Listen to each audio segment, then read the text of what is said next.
Assalamualaikum warahmatullahi wabarakatuh. Selamat pagi Anda semua. Perkenalkan, nama Ibu Rizka Anggrailin Hermandi, mahasiswa PL dari Universitas Negeri Padang. Pada pagi ini kita akan membahas tentang materi dinamika planet bumi sebagai ruang kehidupan. Yang pertama, jagat raya sebagai ruang eksistensi planet bumi. Yang pertama, kita membahas pengertian dari jagat raya itu sendiri. Jagat raya adalah ruangan yang meluas ke segala arah dan tidak terhingga. Namun, jagat raya memiliki batas-batas yang sampai saat ini belum diketahui. Jagat raya disebut juga dengan alam semesta yang terdiri dari ribuan bintang dan galaksi. Ukuran bintang yang terlihat tergantung pada jarak antar benda langit tersebut. Yang kedua, jagat raya mengembang.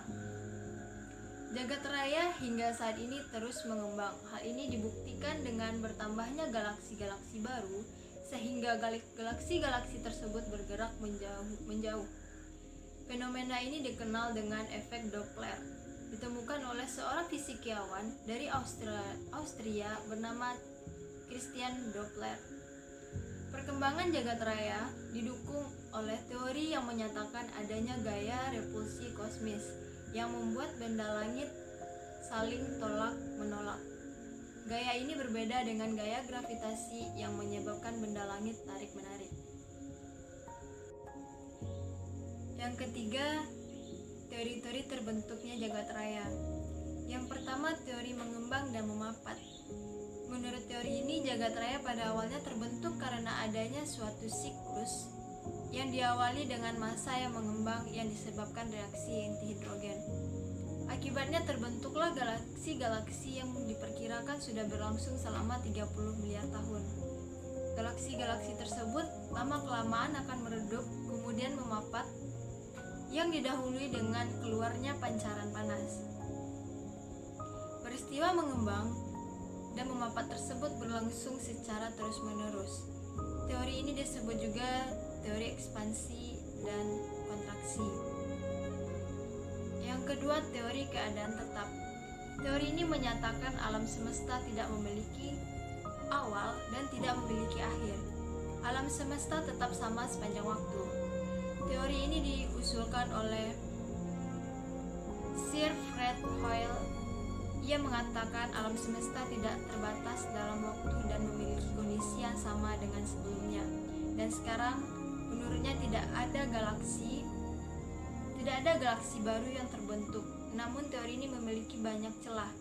Sebagai contoh, ketika teori ini mengatakan alam semesta tidak berubah dalam waktu, ada bukti bahwa alam semesta berkembang dan bintang baru lahir. Yang ketiga, teori ledakan besar. Menurut teori ini, pembentukan alam semesta terjadi sekitar 13.700 miliar tahun yang lalu. Menurut George Lemaitre, dahulu terdapat galaksi-galaksi yang saling berdekatan. Galaksi-galaksi berasal dari massa tunggal yang menyimpan suhu dan energi yang sangat besar. Hal ini menimbulkan ledakan yang maha dahsyat sehingga menghancurkan massa tunggal tersebut. Akibat ledakan tersebut, banyak materi yang terlontar ke segala penjuru semesta dalam bentuk serpihan-serpihan. Inilah asal mula terbentuknya jagat raya. Teori ini dapat dijelaskan dengan menggunakan rumus relativitas Albert Einstein. Yang keempat, anggota jagat raya. Yang pertama, galaksi. Galaksi adalah kumpulan dari planet, bintang, gas debu, nebula, dan benda langit lainnya. Benda-benda ini membentuk pulau. Di dalam ruang jagat raya. Galaksi dapat diklasifikasikan berdasarkan bentuk, ukuran, dan warnanya. Ada 4 jenis galaksi berdasarkan bentuknya. Yang pertama, bentuk spiral. Galaksi berbentuk spiral adalah galaksi yang berbentuk spiral dan mempunyai roda-roda Caterina. Galaksi ini memiliki struktur atau lengan berbentuk spiral yang berisi sistem bintang. Contoh galaksi spiral yaitu galaksi Bima Sakti, tempat tata surya berada. Galaksi Bima Sakti memiliki diameter sekitar 100.000 tahun. Sekitar 50% galaksi di jagat raya berbentuk spiral. Yang kedua, bentuk spiral berbatang. Galaksi spiral berbatang memiliki lengan yang keluar dari bagian ujung suatu pusat tonjolan galaksi. Sebenarnya memanjang dan berisi miliaran bintang. Sekitar 30% galaksi di jagat raya berbentuk spiral berbatang.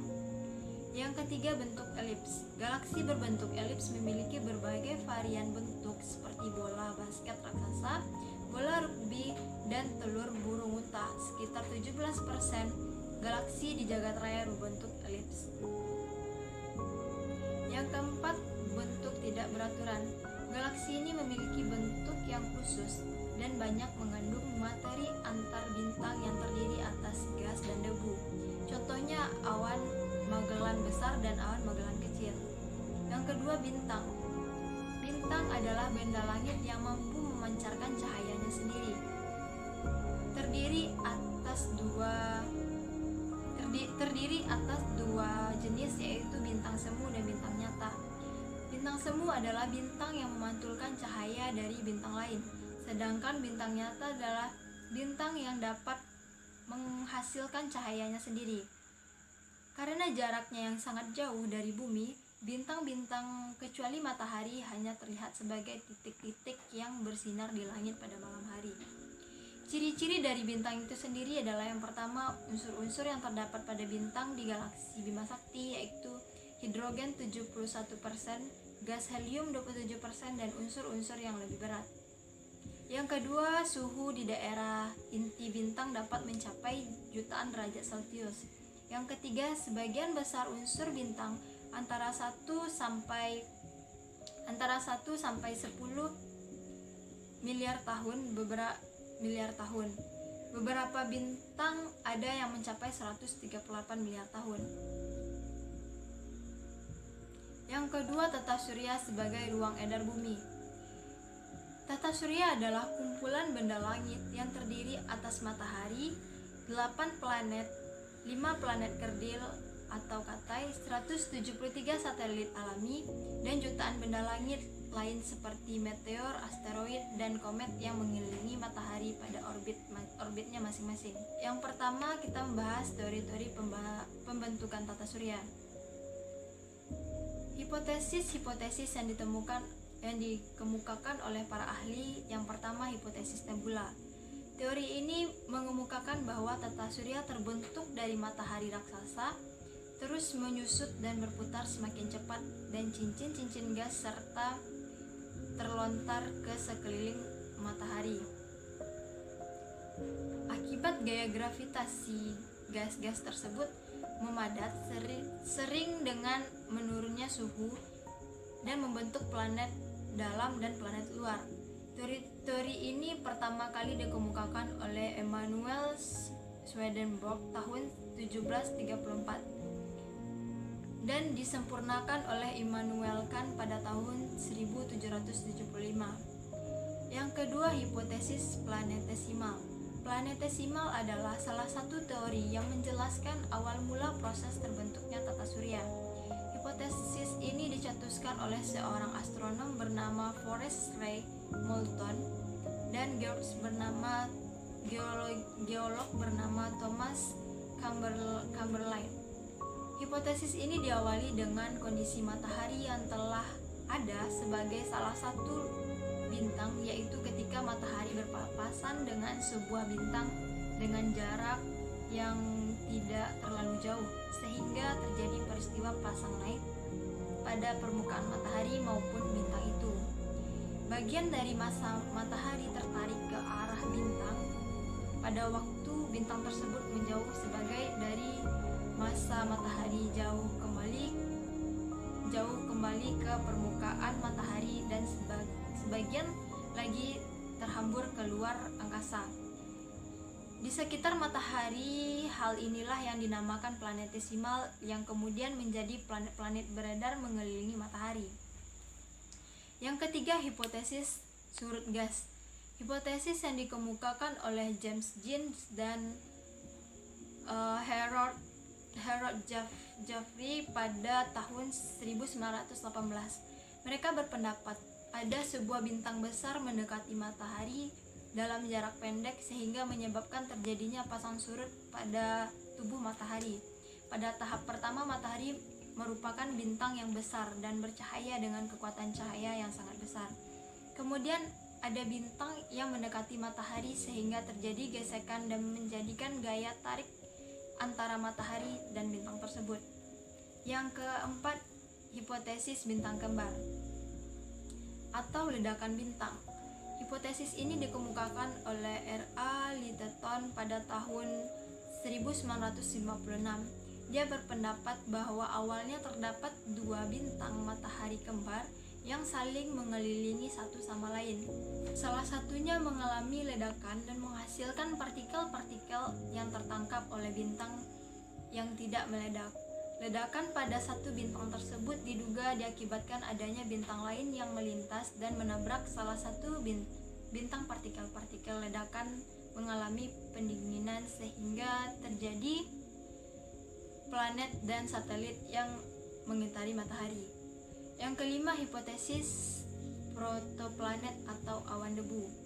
Hipotesis ini menjelaskan adanya kabut gas dan debu di sekitar matahari yang membentuk gumpalan. Kabut gas dan debu tersebut terdapat pada ruang antar bintang. Debu tertarik ke pusat kabut gas dengan gerakan berputar hingga membentuk sebuah bola dan berubah menjadi cakram. Putaran cakram yang sangat cepat dan mengakibatkan adanya bagian cakram yang terlempar berupa gumpalan. Sekian lama gumpalan kabut gas tersebut akan mengalami pemadatan menjadi planet dan satelit yang dinamakan protoplanet. Selanjutnya, hipotesis Kuiper. Menurut hipotesis ini, jagat raya terdiri atas formasi bintang-bintang. Dalam formasi tersebut ada dua pusat yang memadat dan berkembang dengan satu awan antar bintang yang terdiri dari gas hidrogen. Pusat yang lebih besar memadat menjadi bintang tunggal yaitu matahari.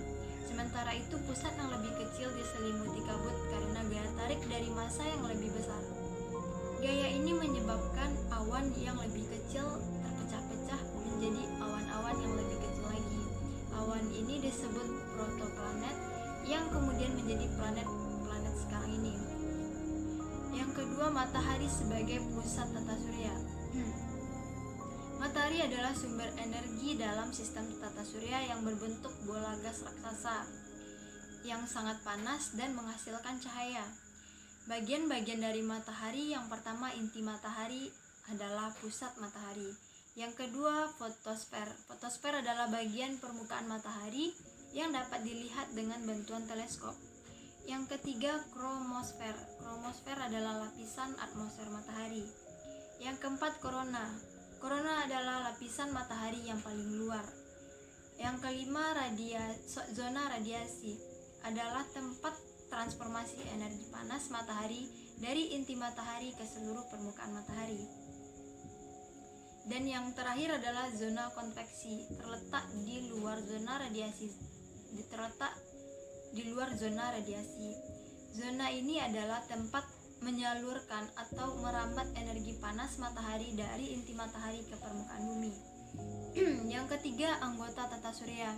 Yang pertama ada planet. Planet adalah benda langit yang mengorbit atau bergerak mengelilingi matahari dalam lintasan yang berbentuk elips dengan arah yang sama. Planet tidak mempunyai cahaya sendiri, tetapi memantulkan cahaya yang diterima dari matahari. Tata surya memiliki 8 planet. Yang pertama, planet Merkurius. Merkurius merupakan planet yang paling dekat dengan matahari dan planet terkecil di tata surya dengan diameter 4.880 km.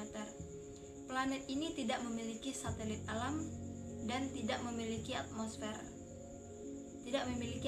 khusus. Rotasi Merkurius sangat lambat, yaitu 58,56 hari. Yang kedua, planet Venus.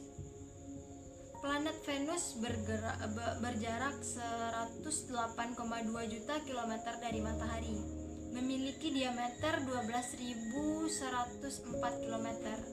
Suhu permukaan di Venus cukup tinggi, yaitu 464 derajat Celcius.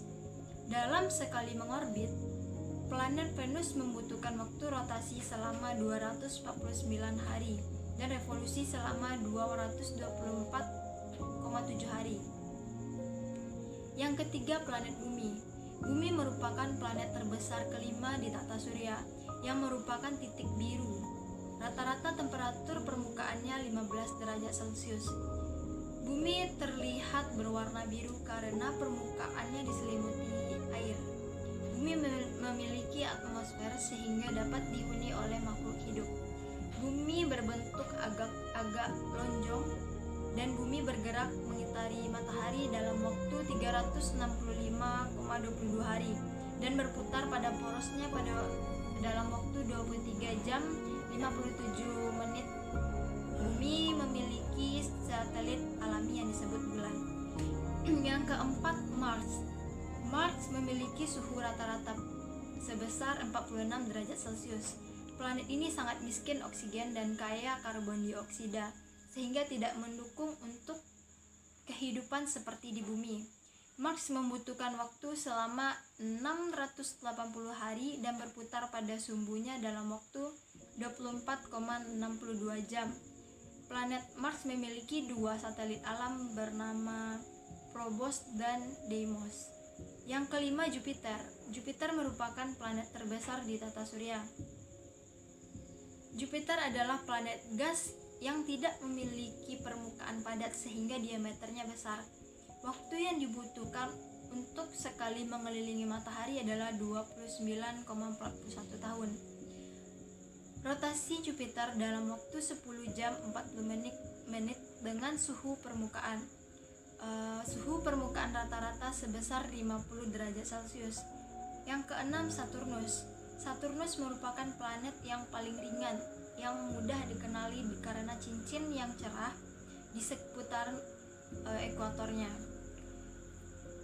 Revolusi memerlukan waktu 29,402 tahun dan rotasi memerlukan waktu 10 jam 40 menit. Yang ketujuh, planet Uranus. Uranus merupakan planet berwarna biru karena penyerapan metana di atmosfer teratasnya. Uranus berputar pada porosnya dalam waktu 17 jam 14 menit dan revolusi 48 tahun. Dan planet yang terakhir adalah Neptunus. Neptunus planet terakhir dan memiliki satelit alami terbesar bernama Triton. Dalam sekali berputarnya mengelilingi matahari, Neptunus membutuhkan waktu selama 164,8 tahun dan rotasinya 16 jam 7 menit.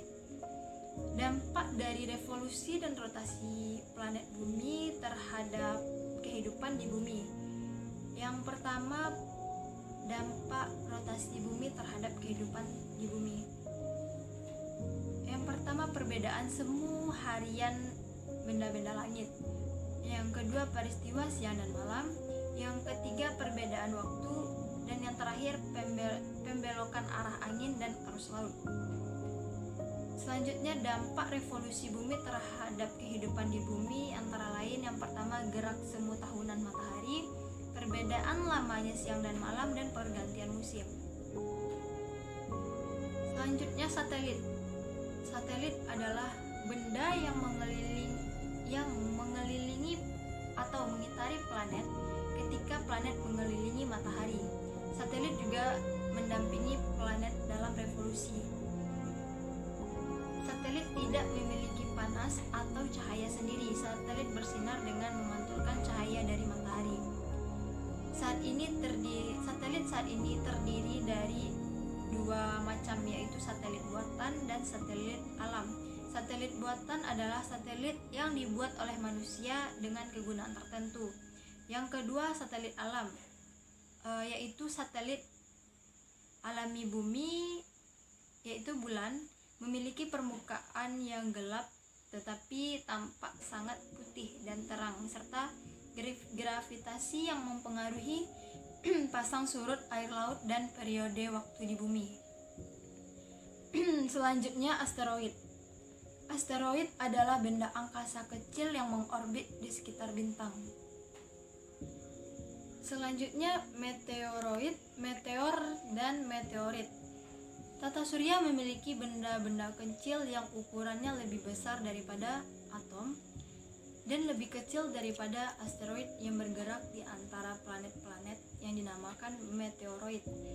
Meteor disebut juga bintang jatuh, sedangkan meteorit yang berukuran kecil secara teratur mencapai bumi, dan meteorit bisa menyerupai batu bumi, tetapi biasanya bagian luarnya terbakar. Selanjutnya, komet. Komet adalah bintang berekor yang terdiri atas partikel kecil dan fragmen meteorit. Selanjutnya, perkembangan bumi dan sejarah kehidupannya. Perkembangan kehidupan di bumi dapat dibedakan menjadi 4 tahapan. Yang pertama, Prakambrium. Kurun waktu Prakambrium adalah kurun waktu tertua sejarah geologi. Hampir 90% dari seluruh sejarah bumi ada dalam kurun waktu Prakambrium. Batuan Prakambrium kebanyakan batuan beku, kristal, dan metamorf yang sangat kompleks. Batuan Prakambrium sangat kaya akan mineral logam, namun sangat miskin bahan bakar fosil seperti batu bara, minyak bumi, dan gas. Kurun waktu Prakambrium merujuk pada sebuah periode sejarah sebelum pembentukan batuan tertua di mana fosil dapat ditemukan. Namun dalam beberapa dekade terakhir, ahli geologi telah menemukan bahwa pada kurun waktu Prakambrium ada fosil yang sulit dilihat. Itulah sebabnya era ini disebut juga dengan kurun waktu Cryptozoikum atau kehidupan yang tersembunyi. Yang kedua, era Paleozoikum. Era ini ditandai dengan munculnya banyak bentuk-bentuk kehidupan baru serta migrasi beberapa benua bumi dari belahan bumi selatan ke utara. Era Paleozoikum terdiri dari periode Cambrium, Ordovisium, dan siluri. Ada era Paleozoikum yang lebih tua atau lebih rendah dan periode Devon, Karbon, dan sistem dalam era Paleozoikum yang lebih baru atau atas. Yang ketiga, era Mesozoikum. Pada era ini dinosaurus muncul. Dinosaurus menguasai bumi selama hampir 200 juta tahun, dan era kekuasaannya berakhir ketika dilepas pantai Meksiko sebuah asteroid menghantam lautan 65 juta tahun yang lalu. Peristiwa ini menyebabkan kepunahan 75% kehidupan di bumi. Selama era Mesozoikum, benua-benua yang ada sekarang bergabung menjadi sebuah superbenua yang bernama Pangea. Dan yang keempat, era Kenozoikum. Pada era ini benua diasumsikan berkonfigurasi. Bersamaan dengan itu flora dan fauna berevolusi. Era ini terdiri dari 2 periode, yaitu periode Paleogen dan Neogen. Yang keempat, selanjutnya, bumi yang kita tempati sekarang ini tidak serta-merta terjadi dengan sendirinya. Terdapat berbagai teori yang menjelaskan tentang proses terjadinya bumi. Yang pertama, teori pengapungan benua. Teori ini mengemukakan bahwa sampai sekitar 225 juta tahun yang lalu, di bumi baru ada satu benua dan samudera yang meluas. Benua ini dinamakan Pangea, sedangkan samudera yang meluas diberi nama Pantalasa. Benua tersebut mengalami pergerakan dan pecah. Teori ini didukung oleh berbagai bukti seperti adanya kesamaan garis pantai Afrika bagian barat dengan Amerika Selatan bagian timur. dan adanya kesamaan fosil pada daerah tersebut. Yang kedua, teori Laurasia dan Gondwana. Teori ini dikemukakan oleh Edward Suess pada tahun 1884. Teori ini menyatakan bahwa pada awalnya bumi terdiri atas dua benua, yaitu pecahan benua yang berada di sebelah utara dinamakan Laurasia dan di bagian selatan dinamakan Gondwana. Kedua benua tersebut dipisahkan oleh lautan sempit yang dinamakan Samudra Tethys. Akhirnya, untuk beberapa tahun kemudian, kedua benua tersebut mengalami retak dan pecah sehingga menjadi benua yang ada seperti sekarang ini, yakni benua Amerika, Australia, Eropa, Asia, Afrika, India, dan Antartika, serta pulau-pulau kecil yang ada di sekitarnya. Yang ketiga, teori konveksi. Teori ini dikemukakan oleh Arthur Holmes dan Harry H. Teori tersebut menyatakan di dalam bumi yang masih dalam keadaan panas dan berpijar terdapat arus konveksi ke arah lapisan kulit bumi yang berada di atasnya. Oleh karena itu, ketika arus konveksi tersebut membawa material berupa lava sampai ke permukaan bumi, terbentuklah punggung tengah samudera dan menggeser lapisan bumi yang lama. Yang keempat, teori lempeng tektonik. Teori ini dikemukakan oleh Tose Wilson yang menyatakan bahwa kulit bumi dan litosfer terdiri atas beberapa lempeng tektonik yang berada di atas lempeng astenosfer. Selanjutnya, bentukan muka bumi hasil pergerakan lempeng tektonik. Yang pertama, bentukan pada batas lempeng konvergen. Bentukan muka bumi yang terjadi pada batas lempeng konvergen, yaitu lempeng samudera bertemu dengan lempeng samudera, adalah rangkaian busur gunung api yang arahnya sejajar dengan arah palung cekungan busur belakang berkembang di bagian belakang busur gunung api. Contohnya rangkaian gunung api di Kepulauan Filipina, yaitu hasil tumbukan lempeng Laut Filipina dan lempeng Samudra Pasifik. Pada batas lempeng konvergen, yaitu tumbukan antara lempeng samudra dan lempeng benua. Bentukan muka bumi yang dihasilkan dicirikan oleh palung, prisma akresi, cekungan Sumatera, Jawa, Bali, Nusa Tenggara, dan Kepulauan Banda.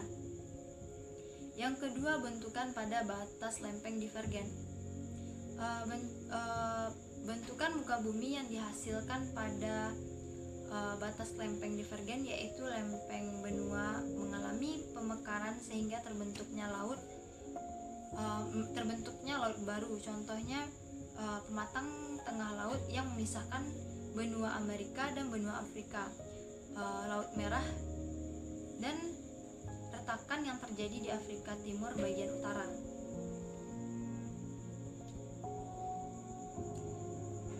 Sekian materi yang bisa Ibu sampaikan pada hari ini. Kepada Ananda semua, silahkan rangkum materi yang telah Ibu sampaikan tadi dalam buku catatan. Cukup sekian, terima kasih. Assalamualaikum warahmatullahi wabarakatuh.